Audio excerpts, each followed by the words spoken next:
నమస్కారం. Big TV ప్రేక్షకులందరికీ శుభస్వాగతం. ఈరోజు గురువు అంటే ఎవరు, గురువు యొక్క గొప్పతనం అనే విషయాల గురించి మనం తెలుసుకునే ప్రయత్నం చేద్దాం. గురువు అనేటువంటిది చాలా పరమ పవిత్రమైనటువంటి మంత్రం అని చెప్పాలి. నిజంగా చెప్పాలి అంటే పరమేశ్వరుడే దేవలోకంలో ఒక శిలాఫలకం చెక్కి పెట్టాడట. నగురోరధికం నగురోరధికం నగురోరధికం ఇది శివశాసన శివశాసన శివశాసన. శాసనం చేసి శిలాఫలకాన్ని పెట్టాడు పరమేశ్వరుడు. అంటే గురువుని మించినటువంటి వాళ్ళు ఎవరూ లేరు. గురుశక్తి అంత గొప్పది. గురువు అంటే ఏమిటి? గాఢమైనటువంటి అంధకారం నుంచి, ఇక్కడ అంధకారము అంటే మామూలుగా మనం అనుకునేటువంటి చీకటనే కాదు, అనేక రకాలైనటువంటి చిక్కుముడులతో, సమస్యలతో, అనేక రకాలైనటువంటి పాపకర్మలతో, అనేక రకాలైనటువంటి అంధకారం కప్పబడిన ఉన్నటువంటి ఈ ఆత్మని పరమాత్ముడి దగ్గరికి తీసుకెళ్ళే ఏకైక సాధనం ఏదన్నా ఉన్నది అంటే అదే గురుడు. ఆ గురువు ప్రేమస్వరూపి.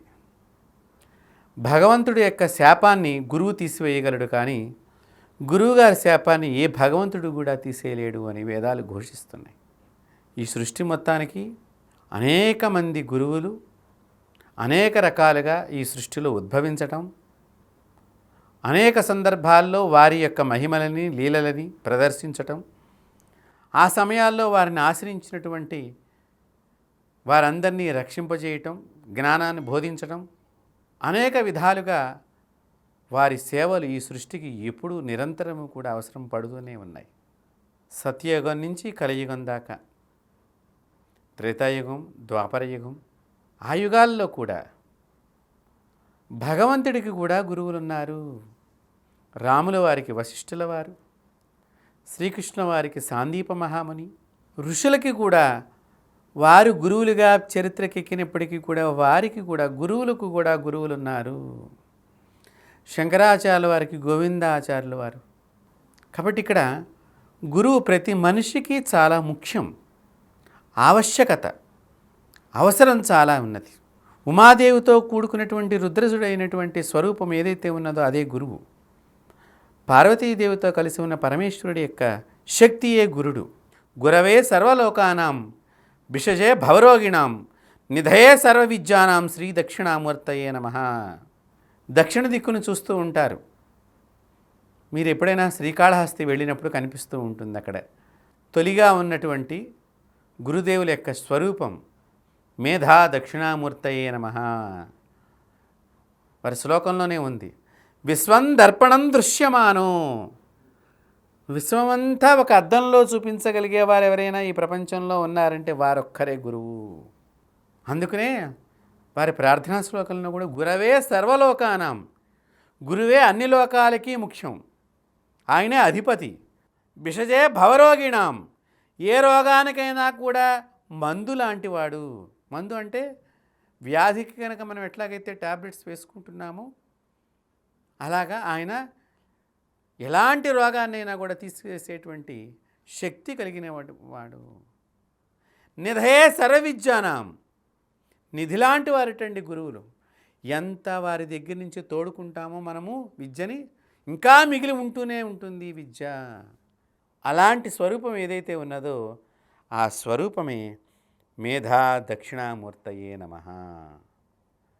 కాబట్టి అలాంటి గురువు యొక్క గొప్పతనాన్ని మనం త్వరలో గురు లీలామృతం అనేటువంటి విషయంగా తెలుసుకునే ప్రయత్నం, గురువు యొక్క లీలలన్నీ కూడా తెలుసుకునే ప్రయత్నం చేయటానికి బిగ్ టీవీ వారు ఈ ప్రపంచానికి గురువు శక్తిని చెప్పాలి అని చెప్పి ఆలోచనతో త్వరలో మీ ముందరికి గురు లీలామృతం అనేటువంటి కథామృతం రాబోతున్నది.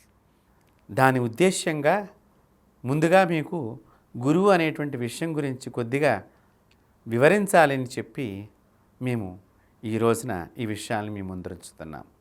చీకటిలో వెలుగెలాగో మనిషి జీవితంలో కూడా గురువు అలాంటి వాడు. గురువుల యొక్క గొప్పతనం ఈ విశ్వం ఎప్పుడూ కూడా గుర్తిస్తూనే ఉన్నది. నిజంగా చెప్పాలి అంటే మంత్రము, తల్లిదండ్రులు, గురువు వీళ్ళు ఒక్కడగానే ఉండాలి ఎప్పుడు కూడా. అయితే మరో విద్య నేర్చుకోవాల్సి వచ్చినప్పుడు మన గురువుగారు ఎవరైతే ఉన్నారో వారి అనుమతి తీసుకుని వారి దగ్గరికి వెళ్ళి ఆ విద్యను తెలుసుకున్నప్పటికీ కూడా, వారు గురువుగా భావన చేసినప్పటికీ కూడా, ఈ తొలి గురువును మాత్రం జీవితాంతం మరిచిపోకుండా వదలకుండా ఉండేవాళ్లే నిజమైనటువంటి శిష్యులవుతారు, భక్తులవుతారు. అది మనం తెలుసుకోవాలి. ఈ మధ్యకాలంలో చాలామంది రకరకాలైనటువంటి విషయాలు లేనిపోనివి ప్రచారాలు చేయటం ఎక్కువగా అయిపోయినది. మొన్న ఒక సందర్భంలో అమ్మవారి చరితామృతం చెబుతున్నప్పుడు ఒకరు ప్రశ్నించారు అక్కడ, గురువుగారు మేము సొంతిల్లు లేదు మాకు, మేము అద్దింట్లోకి వెళ్ళినప్పుడు పాలు పొంగిలి చేసినట్లయితే ఆ ఫలితం మాకు ఉండదంట, ఆ ఇంటి యజమానికే ఉంటుందిట. ఎవరో చెప్పారు. ఎంత అజ్ఞానమైనటువంటి ప్రశ్న అండి అది. వారు చెప్పే సమాధానం ఎంత అజ్ఞానమైనటువంటిది. మీరు అద్దెంట్లోకి వెడుతున్నారు, వెళ్ళేటప్పుడు మీ పేరున మంచి సమయం చూపించుకుంటున్నారా? ఇంటి యజమాని అంటే ఆ ఇల్లు ఎవరిదైతే ఉన్నదో వారి పేరు మీద ముహూర్తం చూపించుకుంటున్నారా? ఒక్కసారి ఆలోచన చెయ్యండి. మీ పేరు మీద మంచి రోజు మంచి సమయము తెలుసుకుని మీరు ఆ ఇంట్లోకి వెళ్ళినప్పుడు తొలిగా గణపతికి దీపారాధన చేసి, పాలు పొంగించి, అన్నపాయసం చేసి, స్వామివారికి నైవేద్యం చేసి మీరు తింటున్నారా, లేకపోతే ఆ ఇంటి ఓనర్ తింటున్నాడా ప్రసాదాన్ని? ఆలోచన చెయ్యండి.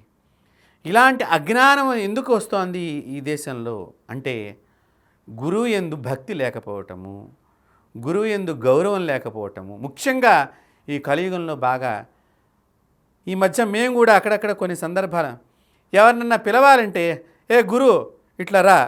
అసలు ఆ గురువు అనే శబ్దము, గురువు అనేటువంటి పదము ఎంత గొప్పది, ఎంత విశేషమైనది. అందుకనే మా బిగ్ టీవీ యాజమాన్యం వారి గురువు యొక్క చరిత్రని, కథామృతాన్ని కొన్ని రోజుల పాటు ప్రచారం చెయ్యాలి అని చెప్పి, కొన్ని ఎపిసోడ్స్ని చెయ్యాలి అని చెప్పి మాతో సమాలోచన చేయటము, అలాగే ఒక్కొక్క సందర్భంలో ఒక్కొక్క గొప్ప గురువుల్ని మీకు పరిచయం చేయాలనే ఉద్దేశంగా త్వరలో ఒక ప్రణాళిక జరగబోతున్నది. గురువుని తల వంచి నమస్కరించాల్సినటువంటి పదాన్ని పట్టుకుని ఈరోజు మనం పిలుస్తున్నాము, ఒక అవహేళనగా దాని గురించి చేసేసుకుంటున్నాము అంటే ఎంత అజ్ఞానంలో ఉన్నామో ఆలోచన చేయండి. ఏ పదాన్ని ఎక్కడ వాడాలో అక్కడ వాడితేనే అది సంస్కారం అవుతుంది. విషయాన్ని ఎక్కడ వాడాలి, ఎక్కడ వాడకూడదు అనే విషయం మనకు తెలుస్తోందిగా. మరి మనం ఎందుకు వాడటం లేదు? చచ్చిపోతామనే భయం మీలో ఉంది కాబట్టి విషం జోలికి పోవటం లేదు. అలాగే ఏ పదాలను, ఏ దేవత యొక్క మంత్రాలను ఎక్కడ ఉపయోగించాలి, ఎక్కడ చెయ్యాలి, ఏ విధంగా చెయ్యాలి అనేటువంటి విషయాన్ని కనుక సరిగ్గా తెలుసుకోకపోతే పాపం అనేటువంటి కర్మ ఈ శరీరానికి ఆవహిస్తోంది. అది పెద్ద ప్రమాదంగా పంచుతోంది. అది పిల్లలకు సంక్రమిస్తోంది.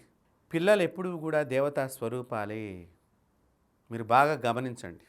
వాళ్ళకి పాపం మాట్లాడటం చేత కాదు. చిన్నపిల్లలకి చాలా అమాయకంగా ఉంటారు. దేవతలు కదండి, మనం ఎంత చేసినా వాళ్ళు మన ఎందు అమాయకంగా కనిపిస్తారు నిజం తెలిసినప్పటికీ కూడా.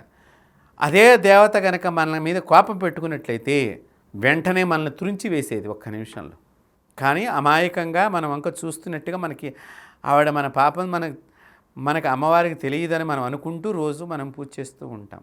ఆవిడకి తెలియనిది ఏముందని, అమ్మలగా అన్నమ్మ, ముగ్గురమ్మలకు మూలపటమ్మ, చాలా పెద్దమ్మ, సురారులను కనినమ్మ. దేవతలను కన్న అమ్మకి మన విషయాలు తెలియవటండి. మనం ఎంత అపోహలో ఉన్నామో ఆలోచించి. అలాంటి అమ్మవారు శివశక్యైక రూపిణి లలితాంబిక. ఆ లలితాదేవియే మొట్టమొదట గురువు ఈ సృష్టి మొత్తానికి. కాబట్టి అలాంటి గురువు అనే శబ్దాన్ని, గాఢమైనటువంటి అజ్ఞానాన్ని, చీకట్లని పటాపంచలు చేసేటువంటి శక్తి కలిగినటువంటి స్వరూపాన్ని మనం ఎంత గొప్పగా చూడాలి ఆలోచన చెయ్యండి. గురువులు అనేటువంటి వారు ఎప్పుడూ కూడా వారు ఉచితంగానే విద్యను బోధిస్తూ ఉంటారు.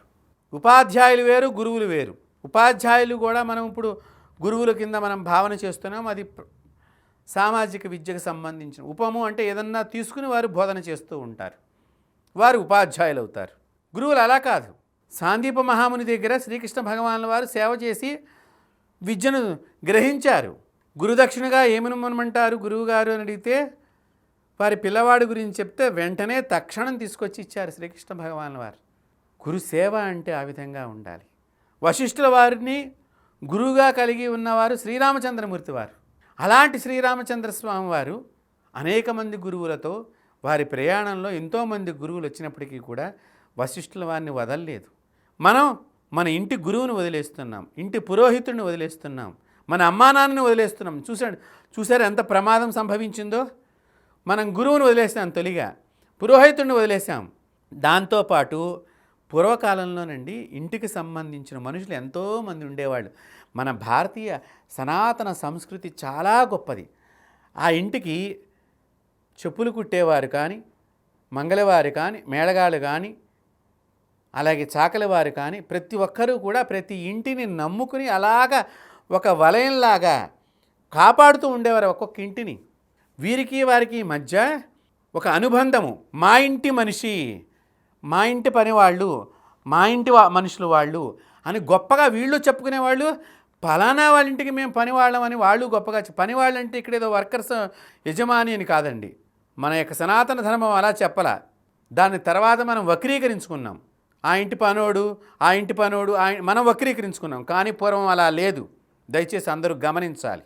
మనల్ని విచ్ఛిన్నం చేయటానికి విదేశీ కుట్రల్లో అనేక రకాలైన ప్రయోగాల్లో మనం పడిపోయి మనం ఇట్లాంటివన్నీ తెచ్చుకున్నాం, లేనిపోనివన్నీ కూడా. మార్కండేయ మహర్షి రాసినటువంటి మహాచండీ పారాయణాన్ని ఈరోజు అందరూ పాటిస్తున్నారు. వేదవ్యాసులు వారు రాసినటువంటి అనేక పురాణాలు ఇవాళ అందరూ ఆచరిస్తున్నారు. భారత భాగవత భగవద్గీతలన్నీ కూడా వేదవ్యాసులు వారు చెప్పినటువంటి విషయాలన్నీ కూడా. ఒక వాల్మీకి మహర్షి, వారందరికీ లేని కులాలు మనకెందుకండి?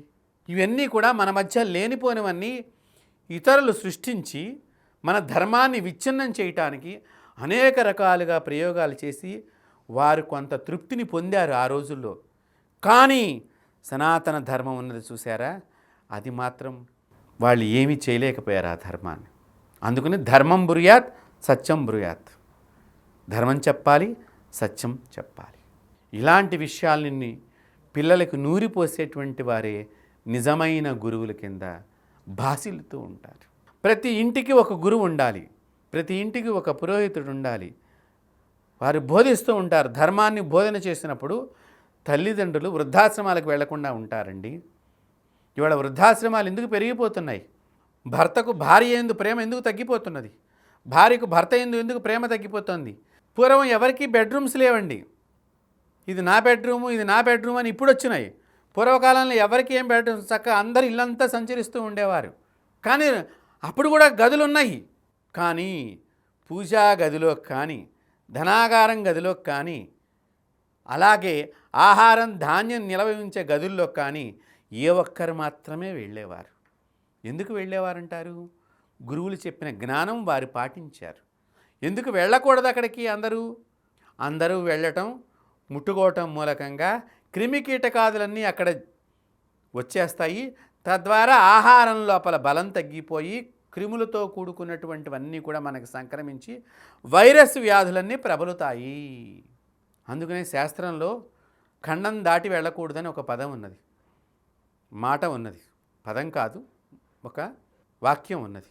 ఖండం దాటి పెడితే ఖండింపబడతారు అని ఒక శాస్త్రంలో ఒక వాక్యం ఉన్నది. అంటే ఏమిటి? ఈ ఖండం వారు వేరే ఖండానికి వెడితే ఈ ఖండం యొక్క వాతావరణం వేరుగా ఉంటుంది. ఈ ఖండం దగ్గర ఉన్న సముద్రం యొక్క స్థితి వేరేగా ఉంటుంది. ఈ ఖండంలో ఉండేటువంటి నదుల యొక్క ప్రభావం వేరేగా ఉంటుంది.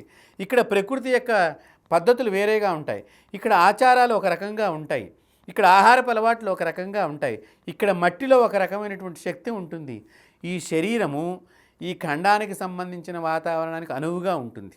వీరు మరొక ఖండం వెళ్ళినప్పుడు ఆ ఖండంలో వీరు ఈ ఖండంలో లేని వాటి గురించి పోరాడేటువంటి శక్తిని పొందాల్సి వస్తుంది. లేకపోతే వీరు బలహీనమవుతారు. వీరికి బలం ఉందనుకోండి, అప్పుడు అక్కడ మనగలుగుతారు. ఇలాంటి గొప్ప గొప్ప రహస్యాలన్నీ చెప్పగలిగినటువంటి వారే గురువులు. అలాంటి గురువుల గురించి, గురు పూజ విశేషతలన్నీ కూడా మీకు త్వరలో బిగ్ టీవీ వారు అందిస్తున్నారు.